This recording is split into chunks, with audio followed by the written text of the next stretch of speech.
ఈ దేశ నిర్మాణం చేసినటువంటి క్రైస్తవ సమాజం, ఈ దేశ నిర్మాణం చేసినటువంటి క్రైస్తవ సమాజం కలలుగన్నటువంటి రాజ్యం స్క్రీన్ మీద మీకు కనిపిస్తా ఉంది.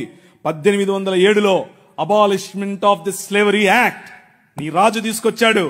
జోగిని అనే వ్యవస్థను కూల్చడానికి నీ రాజు తీసుకొచ్చాడు. 1930లో ముత్తులక్ష్మిరెడ్డిని నిలబెట్టి మెడ్రాస్ లెజిస్లేటివ్ కౌన్సిల్లో ఈ దేవదాసి వ్యవస్థను నాశనం చేయటానికి, దాన్ని తీసి పారేయండి అని పిల్లు పెట్టింది. నీ రాజు పంపగా వచ్చిన వ్యక్తులు ఆంధ్ర జోగిని యాక్ట్ మనం తీసుకొచ్చాం. ఇంగ్లీష్ ఎడ్యుకేషన్ ఫర్ ఎవ్రీబడి, ప్రతి ఒక్కరికి 1835 మనం తీసుకొచ్చాం. 1795 రైట్ టు ప్రాపర్టీ, అంతకుముందు ఎవరు భూములు కొనటానికి లేదు. బడుగు బలహీన వర్గాలు భూములను స్వాధీనం చేసుకునేవాళ్ళు. నీకేంద్ర రే మల్లిగా అనేవాళ్ళు, నువ్వెవర రే ఈరిగా అనేవాళ్ళు, నువ్వెవర రే బయటుండు, నువ్వు మా ఇంటికి రావద్దు, నీ నీడ పడద్దు అన్నారు. కానీ నీ రాజు నీకు అధికారం ఇచ్చాడు. భూమి కొనుక్కునే అధికారం, భూమిలో పండించుకునే అధికారం, పండించిన దాన్ని తినే అధికారం నీది. అంతకు ముందేమయ్యేది, భూమి తీసుకుని కష్టపడి మంచిగా పనిచేసి ఇంత పండు పండిన తర్వాత వస్తాడు అయ్యగారు, ఏట్రా ఇది ఏటి బాబండింది, అమ్మగారికి కావాలంటే ఇచ్చిరాపో అంటే నోరు మూసుకొని ఇవ్వాలి అంతే. అదే చట్టం. కానీ ఈరోజు అది కాదు. నువ్వు పండించింది నువ్వు తింటావు, నువ్వు పండించింది నీ పిల్లలు తింటారు, నువ్వు పండించింది ధైర్యంగా నీకోసం పెట్టుకుంటావు, పొదుపు చేసుకుంటావు. కారణం ఏమిటి? నీ రాజు, రాజులకు రాజు, ప్రభువులకు ప్రభువు, కైసర్ అగస్తస్ మరియు కైసర్ తిబేరియస్ల ప్రతినిధి అయిన పిలాతు ముందు నిలబడుకొని నా రాజ్యము నీ రాజ్యము లాంటిది కాదని చెప్పాడే ఆ రాజు. Right to property, right to education, abolishing killing children.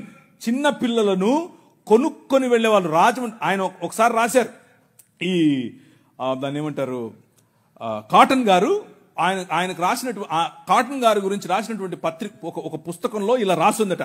ఏంటంటే వాళ్ళ ఇంట్లో పనిచేసేటట్టు ఒక ఆయమను వచ్చి ఒక ₹1 ఇవ్వమ్మా అని అడిగింది. ఆ రోజుల్లో ₹1 ఎందుకమ్మా అంటే, నేను వెళ్ళి రాజమండ్రిలో ఒక ఆడపిల్లను కొనుక్కొచ్చుకుంటాను అంటుంది. ఏంటి కొనుక్కొచ్చుకుంటావా? ఎందుకు? అది మన పరిస్థితి ఆ రోజుల్లో. పిల్లలు నమ్ముకునేటటువంటి బతుకులు, తినటానికి లేని బతుకులు, పిల్లలు నమ్ముకునేటటువంటి బతుకుల నుండి నీ రాజు, నువ్వు అమ్మటానికి వీలు లేదు, నువ్వు చంపటానికి వీలు లేదు. నిర్మాణం కట్టాలంటే పిల్లల్ని చంపరారు, ఏదైనా రోడ్డు వేయాలంటే పిల్లల్ని చంపుతారు, రక్తం పడాలంటారు.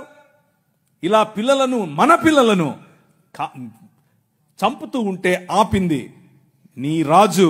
Right to education 1913. నువ్వు పెళ్లి చేసుకుంటే నీ భార్య 7 రాత్రులు బ్రాహ్మణుడితో పడుకోవాలి. ఇది ఈ దేశ చట్టం. నువ్వు నల్లగా ఉన్నావట, నీకు దాన్ని ఏమంటారు బట్టతలు ఉందంట, రింగులు ఎంటుకలు ఉన్నాయంట, కాబట్టి నువ్వు దాసుడివి, దస్యుడివి, నువ్వు రాక్షసుడివి, నువ్వు మ్లేచ్ఛుడివి. కాబట్టి నీ జీవితాన్ని మార్చాలంటే, కాబట్టి నీ వంశాలు మంచిగా మారాలంటే బ్రాహ్మణుడితో నీ భార్య పడుకోవాలి. కలిగే పిల్లలు ఎలా ఉంటారు? అప్పుడు ఆర్యీకరణ జరుగుతుంది. కృణ్వంతో విశ్వమార్యం అన్నారు. అంటే అర్థం ఏంటి? ఈ ప్రపంచం మొత్తాన్ని కూడా ఆర్యీకరణ చేయాలి అన్నది వారి రాజ్య కళ. The kingdom of Rama, but the kingdom of God, దేవుని రాజ్యం ఏమందో తెలుసా? ఎవరితో పడుకోవక్కర్లేదు. My blood is enough, I will cleanse you from all sin. ప్రతి పాపము నుండి యేసు రక్తము నిన్ను కడిగి పరిశుద్ధునిగా చేస్తుంది. ఎవరి దగ్గర పడుకోవక్కర్లేదు. మనం ఈ దేశానికి ఒక చట్టం ఇచ్చాం. ఏం చట్టం ఇచ్చాం? 1819లో. ఇదంతా నేను సుత్తి కొడుతున్నా అనుకున్నారా? చట్టం ఇది. ఒక్కసారి చరిత్ర తిరిగేయండి. ఇదంతా నీ రాజు చేశాడు ఈ దేశానికి. నీ రాజు తీసుకొచ్చాడు. నల్లట్ట పుస్తకం మోసుకొచ్చినోళ్ళు కష్టపడి పిల్లులు వేసి, రిట్ పిటిషన్లు వేసి, నిలబడి కొట్లాడి నీకు ఇచ్చిన హక్కిది. That is the kingdom of God. No discrimination, right to sit, abolishing child marriages. ఇలా చెప్పుకుంటూ పోతే ఎన్ని చట్టాలు చేశాం మనం. రైలు మనది, పోస్ట్ ఆఫీస్ మనది, ఐఏఎస్ తెచ్చింది మనం, ఐపీఎస్ తెచ్చింది మనం. తెలుగు భాషను మ్లేచ్ఛ భాష అన్నారు. అరే ఏం భాష మాట్లాడుతున్నాడు మ్లేచ్ఛుడా అంటే తెలుగు భాషలో డిక్షనరీ, మొట్టమొదటి డిక్షనరీ మంది.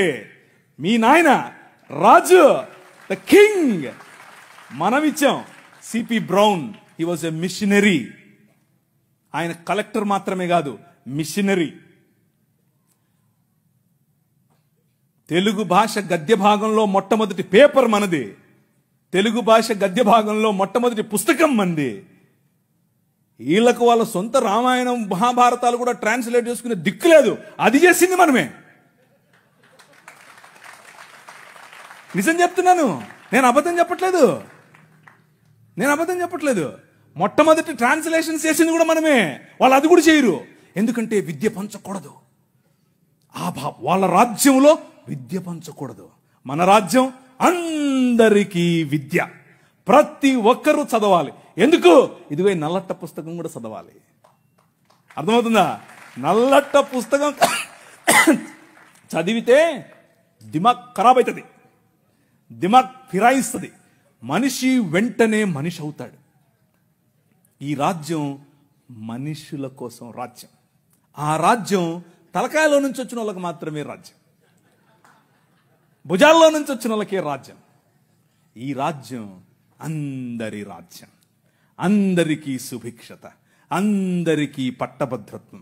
అలెగ్జాండర్ డఫ్ అనే ఒక ఆయన, ఎంతమంది ఉన్నారు ఈ పేరు? ఒకరు, ఇద్దరు, ముగ్గురు, ఒకే ఒక 10-15 ఉన్నాయి. మిగిలిన వాళ్ళు ఒక చెంచా నీళ్లు తీసుకొని దూకండి. అలెగ్జాండర్ అంటే పొరపాటున మీరు ఆ గ్రీకు ఒక ఆయన వచ్చాడు గుర్రం వేసుకుని, ఆయన అనుకుంటారు, కాదు, ఈయన వేరే. అలెగ్జాండర్ డఫ్. ఈయన రవి అస్తమించని బ్రిటిష్ సామ్రాజ్యం పైన ఇన్ఫ్లుయెన్స్ తీసుకొచ్చాడు. ఏం ఇన్ఫ్లుయెన్స్ తెలుసా? నా పిల్లలు చదవాలి, మా భారతీయ పిల్లలు చదువుకోవాలి. వీళ్ళు అన్నారు, ఎందుకు, మాకు అవసరం లేదు, మీ పాశ్చాత్య విద్యతో మేమేం చేస్తాం, మేము మంత్రాలు చదువుతాం. ఆయన అన్నాడు, మంత్రాలకు చింతకాయలు నైరాల్తా హై. అలెగ్జాండర్ డఫ్, నో, చదవాలి, మన పిల్లలు చదవాలి, ఆంగ్ల భాషలో చదవాలి, ప్రతి భాషలో చదవాలి, తెలుగులో చదవాలి, తమిళంలో చదవాలి, బెంగాలీ కావాలి, పుస్తకాల తర్వాత పుస్తకాలు, పుస్తకాల తర్వాత.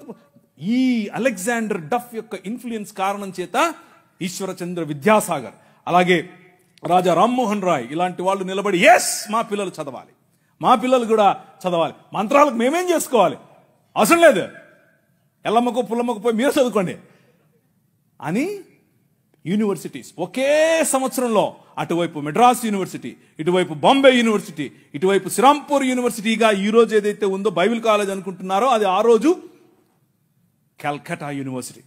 3 యూనివర్సిటీలు స్థాపించటానికి వెనకుండి పనిచేసింది ఈ అలెగ్జాండర్ డఫ్.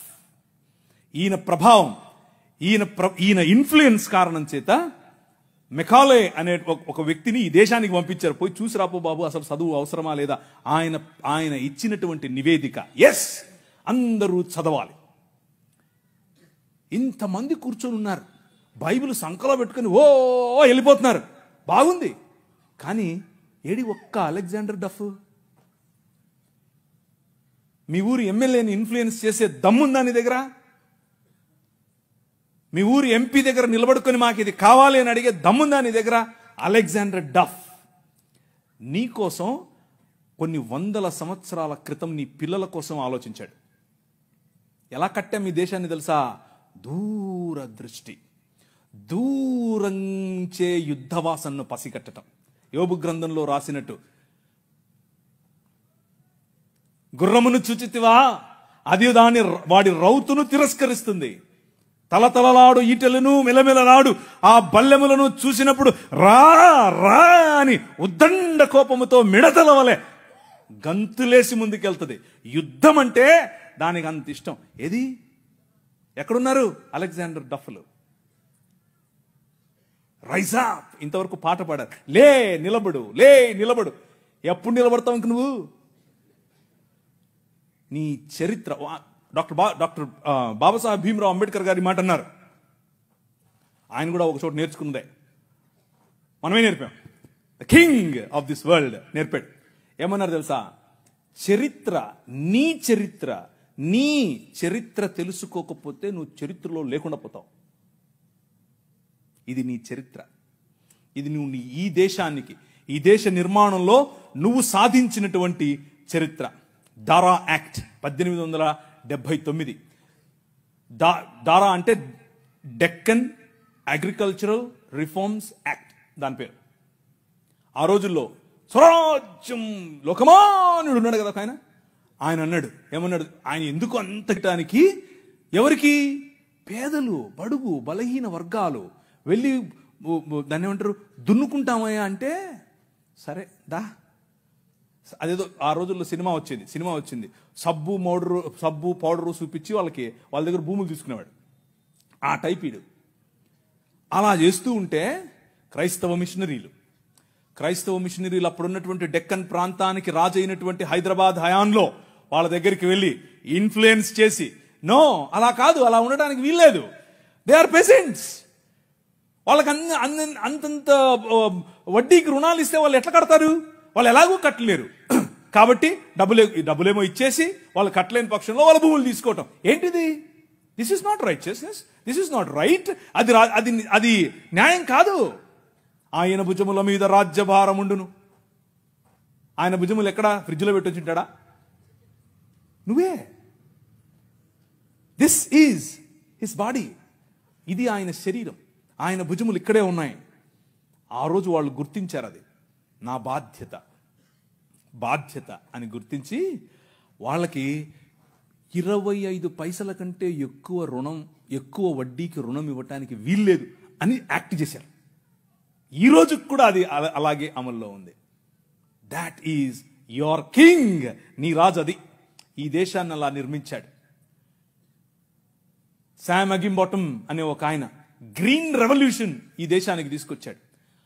ఓ ఆవులు, మేము దాన్ని నిమురుతాం, మేము దాన్ని పూస్తాం, మేము దాన్ని కడుగుతాం అనేవాళ్ళు. కొంతమంది సిమ్ కార్డు బాబాలు ఉన్నారు, ఈ మాటలే అంటుంటారు. వాళ్ళకి చేతకాల ఎట్లా ఆవులు పెంచాలి, ఎట్లా డైరీ ఫామ్ తీసుకురావాలి, ఎట్లా అగ్రికల్చర్ చేయాలి, మేము నిమురుతూ ఉంటాం, మాకు అదే కావాలన్నారు. కానీ ఏం చేయాల, చూస్తూ ఉన్నారు ఊరికే. కానీ శామ్ అగింబాటమ్ చూశాడు, ఊరికి నిమరలా పనిచేశాడు. ఎందుకో తెలుసా? యువర్ కింగ్, నీ రాజు భావజాలం వేరు.